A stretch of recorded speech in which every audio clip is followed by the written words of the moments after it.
Hi everyone, this is Tennis with Groundwork Lawrence doing sort of an impromptu tree talk video with just one of the tree guys. One of the things I discovered, and this is something that's pretty common, especially on old woody shrubs and trees, is that there's fungus present in some of the limbs in these big old lilacs. And again, that's pretty common. Whenever you see staining like that, that's indicative of a fungus being present. And there are a lot of fungus and molds that trees can tolerate for a very long time and live a long time with.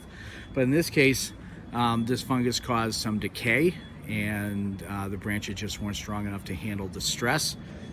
And the evidence of that is you see these lighter colored blotches here. These are actually kind of soft, which tells me that this fungus is consuming the lignin. Lignin and cellulose are two of the most important components of plant cells, and most molds and fungus either consume the cellulose or the lignin, and you get either white or black rot.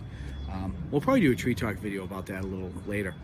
But the reason why I'm talking to you today is I was out here doing some pruning, and I've got my pruning saw and my loppers. And one of the things that people really don't think about very often when they're pruning or cutting branches or limbs is sanitation. And you know, it's really important for the health of the rest of the trees and plants in your landscape that you practice good sanitation. Now that I've used these tools to prune back limbs that have mold, I want to clean and sanitize these tools to make sure that I'm not transporting that pathogen to other trees and plants in my yard that I might work on. So what I'm going to do is first I'm going to clean them.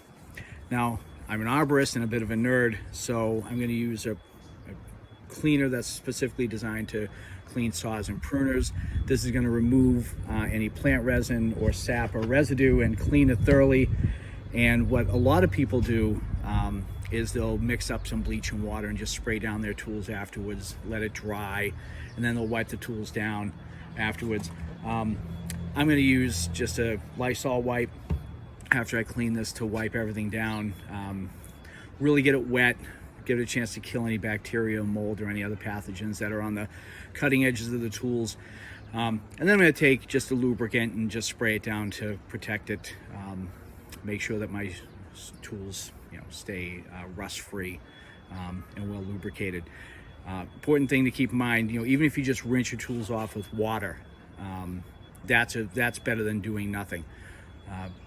A lot of people think, well, I don't want my tools to get in touch with water. Water's fine on your pruners or your saw.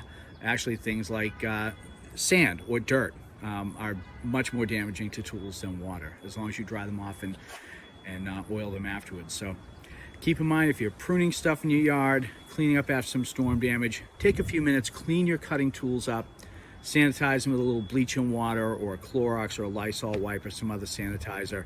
Let that dry. Practice good sanitation so you keep the rest of your trees and plants in your yard and your landscape healthy. So for Groundwork Lawrence, I'm Tennis, one of the tree guys. Thanks for watching.